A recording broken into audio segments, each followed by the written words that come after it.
अमर रोज दफ्तर से अपने घर आते हैं। दिन भर काम और टेंशन से जूझकर घर आते ही अपनी भड़ास निकालते हैं अपने परिवार पर। बस आज काम जल्दी खत्म हो गया, अब आराम से जाकर मैच देखूंगा। निकल जाता हूँ इससे पहले कि बॉस की नजर में आ जाऊं। ला ला ला ला ला ला ला ला ला। अमर, कल जो रिपोर्ट फाइल करनी है उसमें लास्ट मिनट चेंजेस आए हैं, आज जाने से पहले अपडेट कर देना। सर आज जल्दी जाना जरूरी है, बेटे को स्कूल के जरूरी सामान खरीदने ले जाना है ना। अब जब तक तुम पहुंचोगे मार्केट तो बंद हो गया होगा। सर इसलिए जल्दी जाना होगा। एक काम करो, कल जल्दी चले जाना। अमर बेबस होकर बॉस का ऑर्डर मानकर फिर काम में लग जाते हैं। किसी तरह मन मार कर काम खत्म करते हैं और चिड़चिड़े मन से घर पहुंचते हैं। निशा जल्दी से खाना लगा दो, इंडिया की बैटिंग खत्म होने वाली है। बॉस ने लेट करवा दिया। अरे इतनी देर से आए हो, थोड़ी देर बात तो कर लो। अरे सुनो, हटो यहाँ से, पापा को टीवी देखने दो। पता है ऑफिस में कितना काम रहता है, कितना काम करके आया हूँ मैं। तो मैं भी तो ट्यूशन जाकर आया हूँ। अब हाँ जाओ, जाके फिर होमवर्क कर लो, कल स्कूल भी जाना है ना। तो मैं उठ जाऊंगा, लेट नहीं करूंगा, अभी मेरा शो चल रहा है, मुझे देखना है। अरे समझ नहीं आ रही बात, एक बार में एक थप्पड़ दे के समझाओ क्या। रिमोट दे और सोने जा।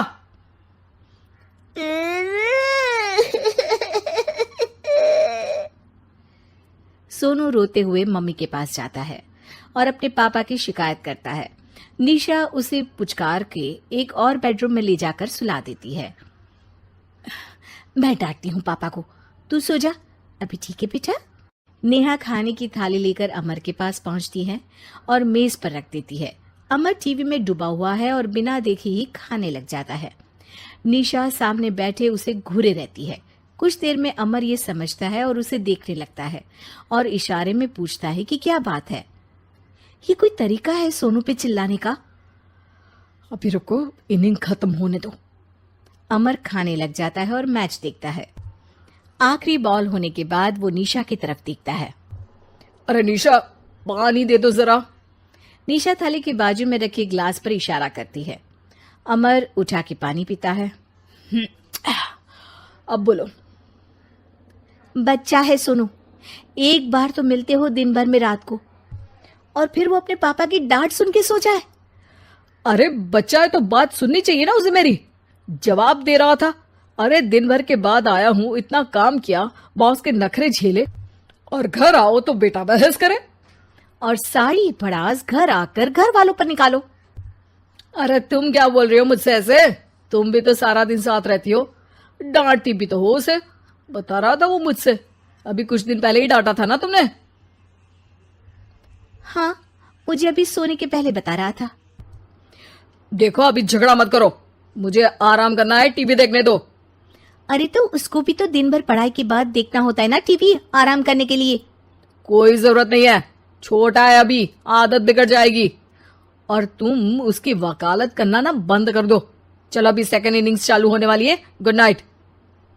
अमर फिर से टीवी देखने लगता है और निशा उसे। कुछ सेकंड्स में वो उठ के जाने लगती है। दरवाजे तक पहुंची होती है कि अमर कहता है, अरे सुनो तो, चाय बना देना 1 कप। नहीं। निशा दरवाजा पीट के चली जाती है और अमर देखता रह जाता है। अगली सुबह निशा किचन में सोनू का टिफिन पैक करके उसे देती है। सोनू नाश्ता कर रहा है। अमर पीछे से तैयार होकर आता है और खाली चाय का कप टेबल पर रखता है। अमर, उसे वहां मत रखो, अभी साफ की है, दाग लग जाएंगे। अरे क्या हुआ है तुमको? रोज तो यहीं रखते हैं।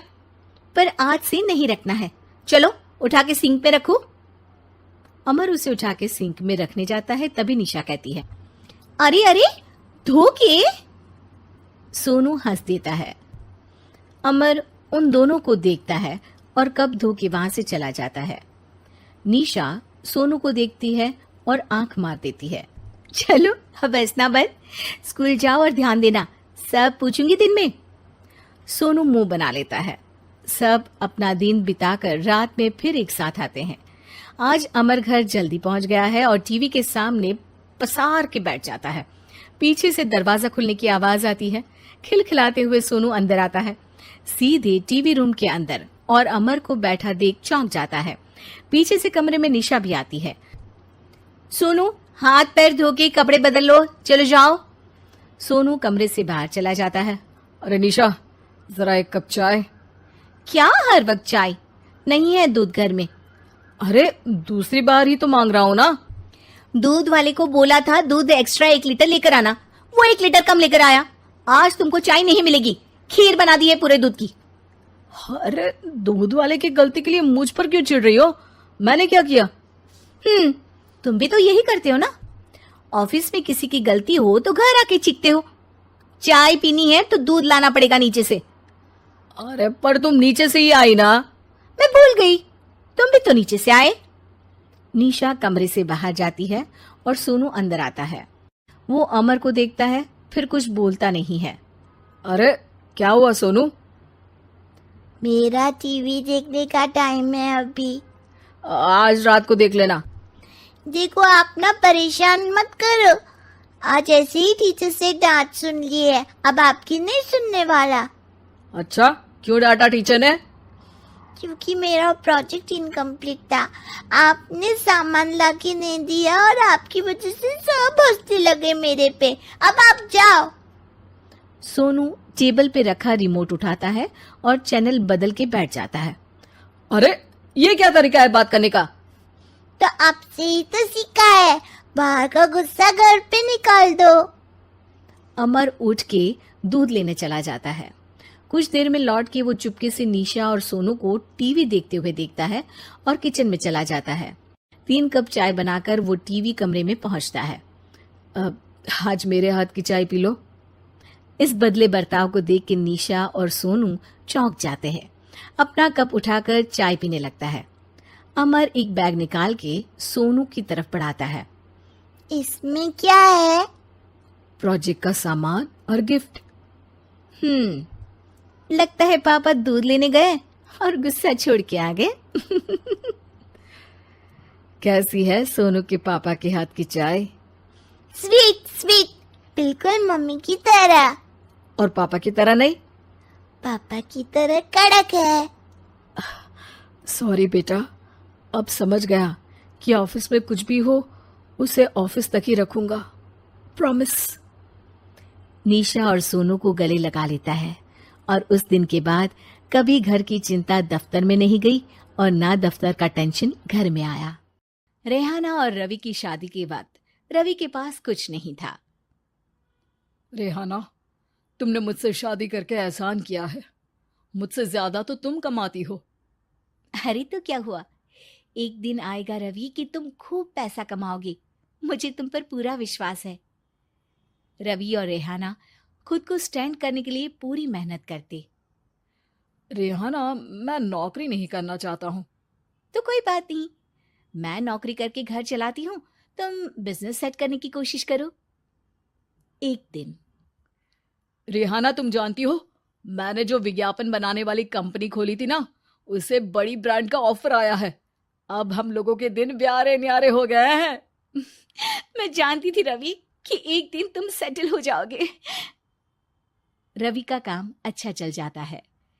एक दिन वो रेहाना से कहता है, रेहाना, अब हम लोगों का बच्चा भी हो गया है। बहुत छोटा है वो, उसका ख्याल कैसे रखेंगे हम? कैसे क्या, मैं गांव से माँ को लेकर आ जाती हूँ। नौकरी से हाफ डे ले लिया करूंगी। अभी तो वो छोटा है, स्कूल जाने तक मैं मैनेज कर लूंगी। देखो रेहाना, मैं अब अच्छा कमा रहा हूँ, तुमको नौकरी करके परेशान होने की कोई जरूरत नहीं है। अरे कैसी बात कर रहे हैं, मैं अपनी लगी लगाई नौकरी कैसे छोड़ दूं? और मैंने तो सुना है हम लोगों को कुछ ही महीनों में सरकारी नौकरी मिल जाएगी। सरकारी नौकरी में कितना कमा लोगी? उतने में तो मैं ड्राइवर रख लूंगा। रेहाना को रवि की बात का थोड़ा बुरा तो लगता है। कम से कम मेरी नौकरी की इतनी बेइज्जती मत करो। भूल गए, इसी नौकरी के बदौलत तुमने अपना बिजनेस खड़ा किया है। अरे वो तो मैं किसी के भरोसे भी कर लेता। देखो, अपने बच्चे को संभालो, घर का काम करो। अब बाहर जाती तुम अच्छी नहीं लगती हो। रेहाना रवि के कहने पर नौकरी तो छोड़ देती है, लेकिन अब बड़े से घर में उसकी कीमत किसी नौकर से कम नहीं होती। एक दिन रवि का दोस्त आता है। भाभी, हम लोग तो आपको तब से जानते हैं जब से आप लोग शादी होकर इस शहर में आए थे। आपकी बदौलत ही सारा बिजनेस खड़ा हुआ है। ये किस्मत तो आप ही की है भाभी। हाँ हाँ भाई, हमारी मेहनत तो कुछ है ही नहीं। अरे होगी, लेकिन भाभी की किस्मत के आगे कुछ नहीं। दोस्त वहां से चला जाता है, लेकिन रवि का गुस्सा 7वें आसमान में होता है। देखा कैसे बोल रहा था। अरे बिल्कुल अच्छा आदमी नहीं है ये। कैसी बात कर रहे हैं आप? प्रशांत भैया तो बहुत अच्छे इंसान है रवि। कैसे उन्होंने हमारे मुश्किल वक्त में हमारा साथ दिया था। अरे था पैसा तो साथ दिया, नहीं तो कौन पूछता है। रवि का व्यवहार पैसा आते ही अलग हो गया। वो बंदे को बंदा नहीं समझता। घमंड से घिरे रवि ने तो एक दिन हद ही कर दी। रेहाना, मैं अब तुम्हारे साथ नहीं रह सकता हूं। क्या क्या बकवास कर रहे हो रवि? क्या कहना चाहते हो? और क्यों नहीं रह सकते तुम मेरे साथ? देखो, मुझे कोई और पसंद है और उसने साथ रहने पर बस यही शर्त रखी है कि मुझे तुम्हें तलाक देना होगा। रेहाना, जो कि एक स्वावलंबी महिला थी, उसने बिना देर किए रवि को कह दिया, कोई इश्यू नहीं, मुझे पैकिंग में 4 दिन का वक्त लगेगा, लेकिन तब तक मैं तुम्हारे साथ नहीं रहूंगी। 4 दिन के लिए तुम कहीं और शिफ्ट हो जाओ, मैं घर से निकलूंगी तो बता दूंगी। रवि घर छोड़कर चला जाता है। रेहाना को दुख होता है, वो रोती है, लेकिन व्यवहार से स्ट्रांग रेहाना को पति के वापस आने का और उसे सबक सिखाने का पूरा भरोसा था। फिर एक दिन, अरे शुशिका, कब शादी करोगे तुम मुझसे? यार, मैंने तो सोचा था तुम शादी से पहले मुझे विदेश लेकर जाओगे, महंगी कार दिलाओगे। अरे सब दिला दूंगा, लेकिन पहले मुझसे शादी तो कर लो। हाँ हाँ, क्यों नहीं। मैं कुछ दिनों के लिए अपने मम्मी पापा के पास जा रही हूँ और लोगों से अपनी शादी की बात करूंगी। अरे शुशिका, कैसे रहूंगा मैं तुम्हारे बिना। अब तो शादी ही होने वाली है हम लोगों की। शुशिका रवि को छोड़कर चली जाती है। रवि घर आता है, जहां रेहाना को ना पाकर उसे सब अजीब लगता है। घर तो रेहाना के बिना कुछ नहीं है, बच्चे की याद भी आ रही है। चलो एक वीडियो कॉल कर लेता हूँ। रवि रेहाना को वीडियो कॉल करता है, लेकिन रेहाना फोन नहीं उठाती। रात को सोते वक्त मन कर रहा है मुन्ने को गले लगा लूं। चलो कोई ना, शुशिका से शादी के बाद मेरे और भी बच्चे होंगे। अगले दिन रवि ऑफिस जाता है, जहां टीना खड़ी होती है। सर, आपने अपने नए ऐड के लिए मॉडल की रिक्वायरमेंट डाली थी ना, मैं उसी के लिए आई हूँ। रवि टीना को देखकर खुश हो जाता है। अब शादी हो गई है तुम्हारी? नहीं सर, बस अच्छा सा हैंडसम और अमीर लड़का देख रहे हैं मेरे मम्मी पापा। रवि के दिमाग से तो टीना को देखकर शुशिका का ख्याल भी खत्म हो जाता है। अरे यार, ये लड़की मिल जाए, कितनी सुंदर है। शुशिका तो इसके आगे कुछ नहीं है। क्या तुम्हें ऐसा नहीं लगता कि मुझसे मिलकर तुम्हारी ये खोज खत्म हो गई है? आप तो 2 बच्चों की पापा लग रहे हैं। अरे नहीं नहीं, मेरी शादी तो हुई थी, लेकिन बीवी को किसी और से प्यार था, मुझे छोड़कर चली गई। खैर, टीना की दोस्ती रवि से हो जाती है, लेकिन 1 महीने बाद शुशिका रवि के पास वापस आती है। मेरे मम्मी पापा तुमसे मिलना चाहते हैं, लेकिन उन लोगों को ये मत बताना कि तुम पहले से शादीशुदा हो, और हाँ, शादी से पहले अपनी सारी प्रॉपर्टी तुमको मेरे नाम करनी होगी। अरे पागल, अब मैं तुमसे शादी ही नहीं करना चाहता। भला ऐसी लालची औरत से कौन शादी करेगा? तभी वहां टीना आ जाती है। रवि, ये पागल सी औरत कौन है? देखो, तुमने ही कह दिया ना पागल, तो पागल ही है। पता नहीं कौन है, कह रही है शादी कर लो, लेकिन शादी से पहले अपनी सारी प्रॉपर्टी मेरे नाम कर दो। बोल तो सही रही है। वैसे तुम जानती हो, मेरी एक सहेली है, उसके पति ने उसे पैसा आते ही छोड़ दिया, जबकि उसको खड़ा करने वाली ही मेरी सहेली थी। और मुझे भी भरोसा नहीं है। अगर मैं भी तुमसे शादी करूंगी तो तभी जब तुम मेरे नाम अपनी सारी प्रॉपर्टी कर दोगे। अरे हाँ हाँ, क्यों नहीं, बिल्कुल कर दूंगा। रवि और टीना की शादी की तारीख तय हो जाती है। वो अपनी सारी प्रॉपर्टी के कागज लेकर शादी वाली जगह पर पहुंचता है, लेकिन वहां टीना आती नहीं। रवि टीना को मैसेज करता है, कहाँ हो? सॉरी, मैं तुमसे शादी नहीं कर सकती, मुझे तुमसे भी ज्यादा पैसे वाला मिल गया। रवि को गुस्सा आ जाता है। वो गुस्से से सारा डेकोरेशन तोड़ रहा होता है कि वहां रेहाना आ जाती है। सर क्या हो गया? क्या डेकोरेशन पसंद नहीं आई आपको? तुम यहाँ क्या कर रही हो? मैं यहाँ की डेकोरेटर हूँ। क्या आपको पसंद नहीं आई यहाँ की सजावट? रवि दौड़कर रेहाना के गले लग जाता है। मुझे माफ कर दो रेहाना। रवि रेहाना के गले लग जाता है और रेहाना टीना को थैंक्स का मैसेज करती